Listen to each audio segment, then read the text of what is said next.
Assalamualaikum warahmatullahi wabarakatuh. Teman-teman, kembali lagi di channel YouTube saya, Khairun Imam. Gimana nih kabar kalian? Semoga kita semua selalu diberi kesehatan, kemudahan, dan juga limpahan rezeki dari Yang Maha Kuasa, teman-teman ya. Nah, di video kali ini kita akan melihat, merosting, mengomentari video terbaru dari Roy Suryo. Yang dimana sepertinya dia mulai ketakutan karena sudah dilaporkan oleh beberapa kelompok di beberapa daerah di Indonesia, teman-teman, terkait fitnah dan tuduhan liarnya kepada Pak Jokowi.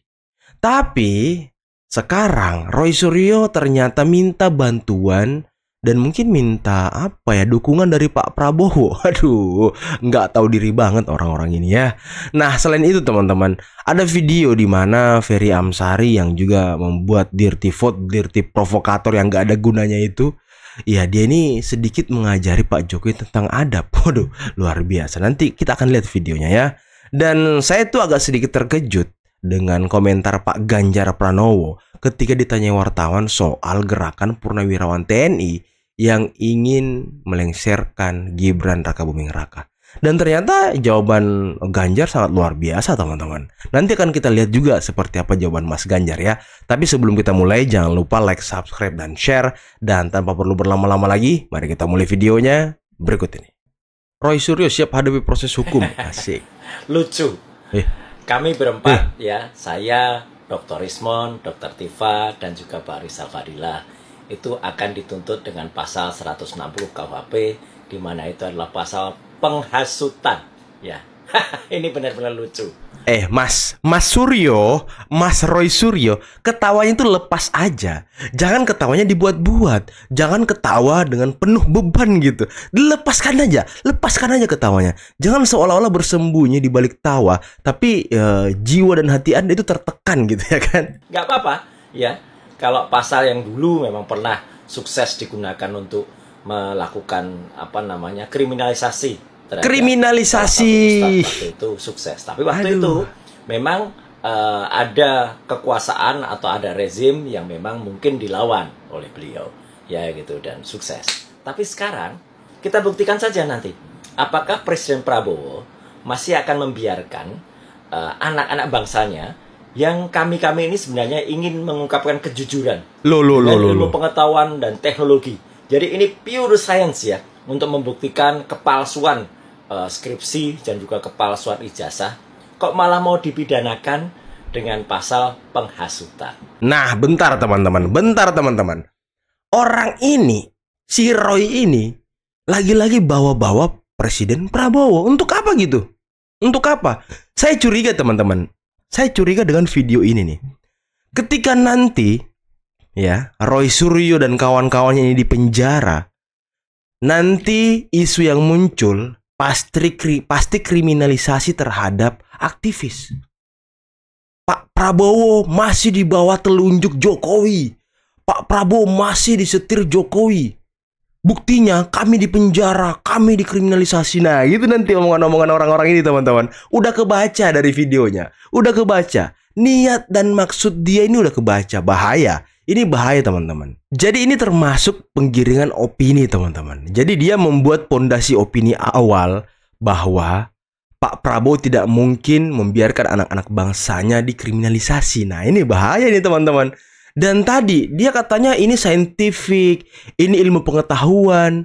Kalau Anda mau membuktikan sebuah dokumen dengan jalan digital forensik dan lain sebagainya, yang Anda harus teliti adalah ijazah asli yang dipegang oleh Pak Jokowi, bukan yang Anda ambil dari internet.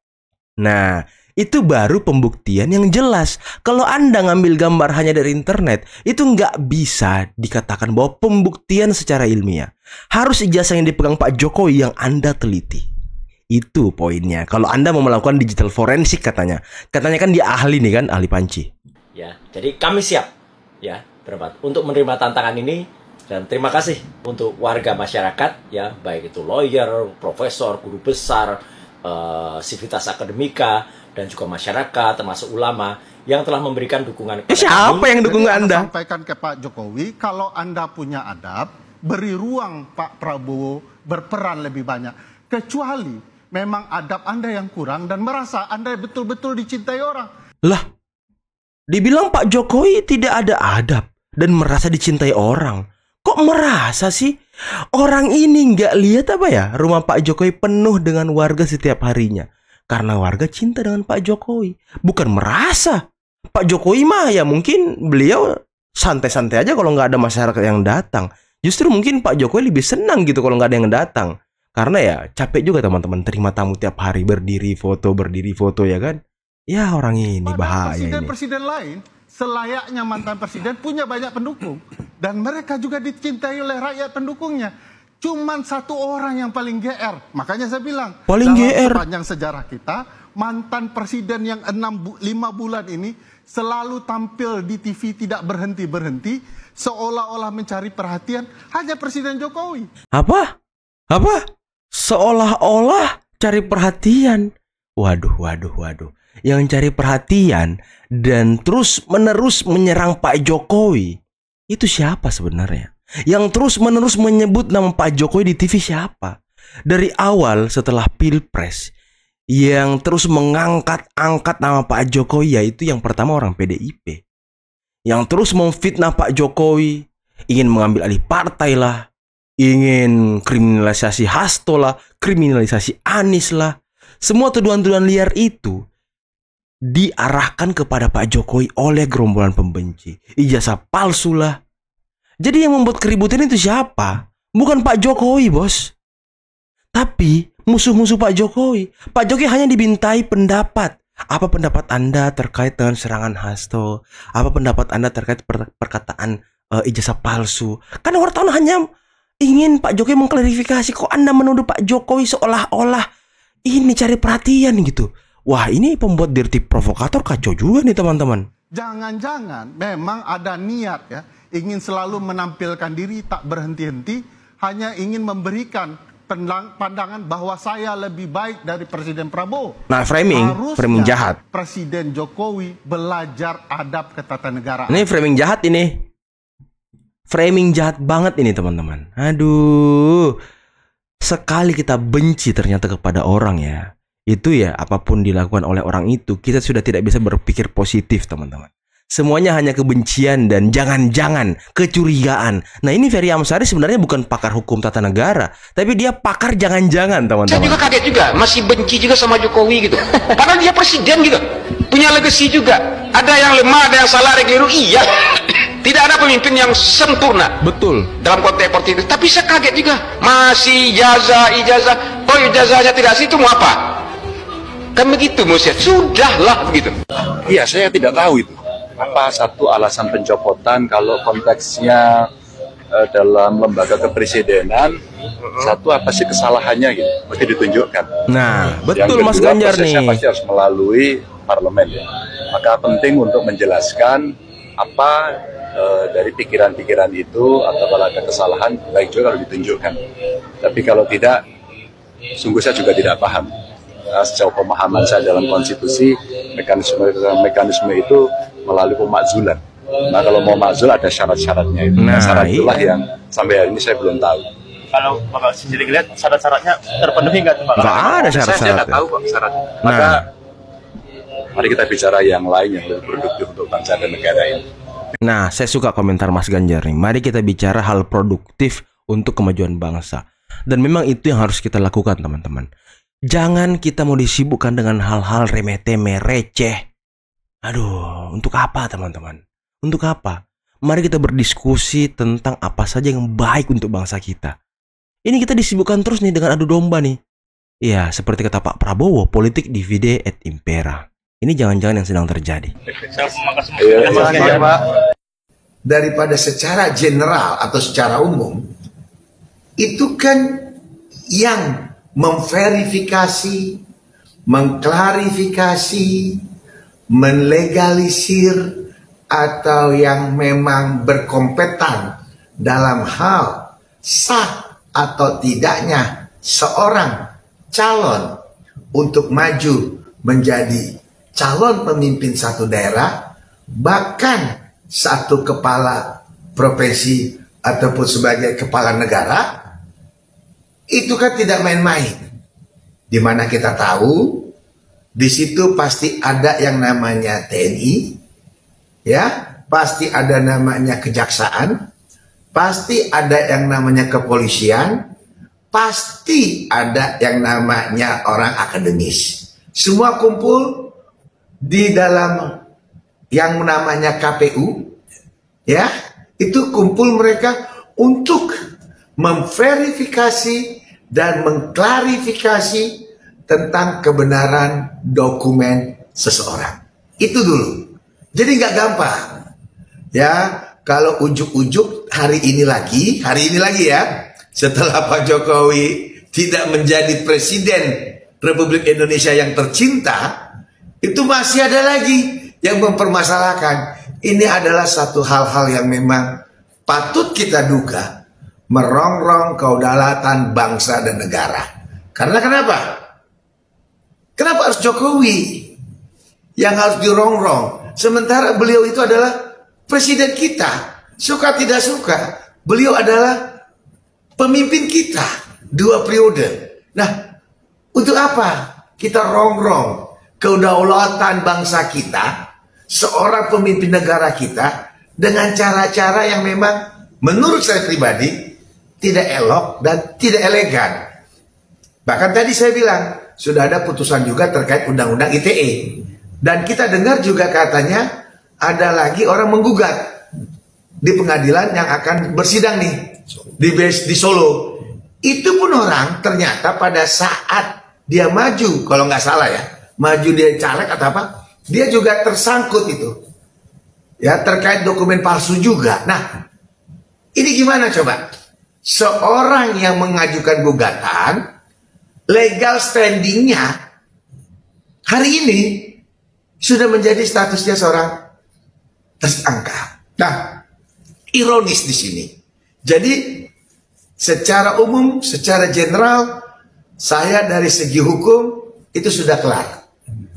Sudah kelar. Artinya klarifikasi dan verifikasi melalui badan, melalui institusi yang ditunjuk undang-undang yaitu KPU dalam hal penyelenggaraan pemilihan daerah itu sudah kelar secara hukum.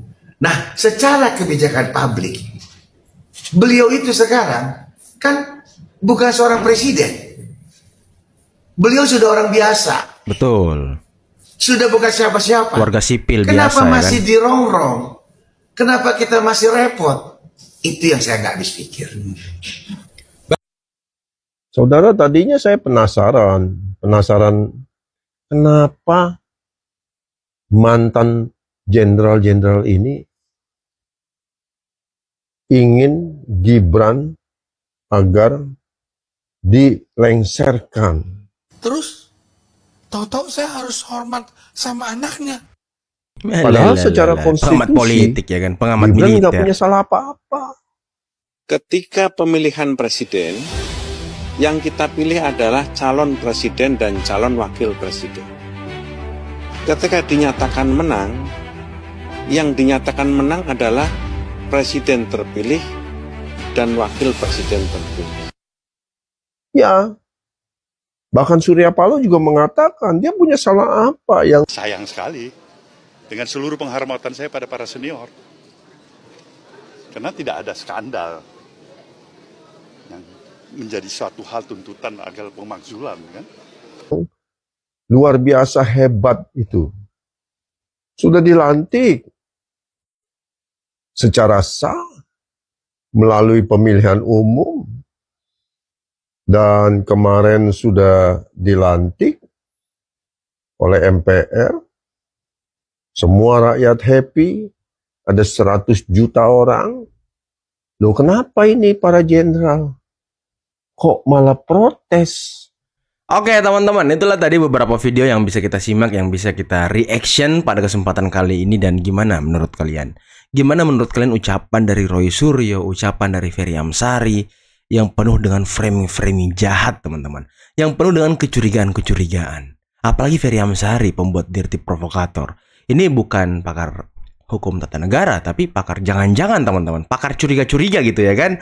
Dan tadi Roy Suryo minta tolong kepada Pak Prabowo, ya mungkin Roy Suryo sudah takut di penjara yang kesekian kalinya dan takut tersangkut kasus hukum yang kesekian kalinya, karena ya dia apa ya, dia sendiri sih yang membuat dirinya seperti itu teman-teman, memfitnah Pak Jokowi, melakukan framing jahat dan lain sebagainya. Dan tadi ya sudah kebaca ya bagaimana langkah selanjutnya dari Roy Suryo ketika dia di penjara. Ya nanti yang disalahkan ya Pak Prabowo lagi, yang dituduh Pak Prabowo lagi, katanya masih di bawah telunjuk Jokowi, masih di bawah bayang-bayang Jokowi dan lain sebagainya ya kalau mereka di penjara. Dan nanti mereka akan mengatakan, wah ini masih rezim Jokowi, kita dikriminalisasi dan lain sebagainya. Nah itu framing-framing jahat yang akan mereka lakukan ketika mereka benar-benar akan masuk dan setelah divonis masuk penjara teman-teman. Nanti kita lihat saja apa yang dilakukan mereka selanjutnya ya. Dan tadi ya saya agak kaget juga dengan ucapan Mas Ganjar yang saya pikir ini positif ya, positif bagi bangsa kita. Yang seperti ini yang harusnya dilakukan oleh PDIP, melakukan komentar-komentar yang positif, tidak menyerang orang lain, utamanya tidak menyerang Pak Jokowi, agar ya mungkin dia bisa survive juga nanti di 2029. Karena kalau saya lihat sudah banyak orang yang muak juga dengan partai ini teman-teman. Dan kayaknya Ganjar semakin soft approach gitu, semakin positif, semakin mengikuti langkah Ibu Puan, Bambang Pacul dan lain sebagainya.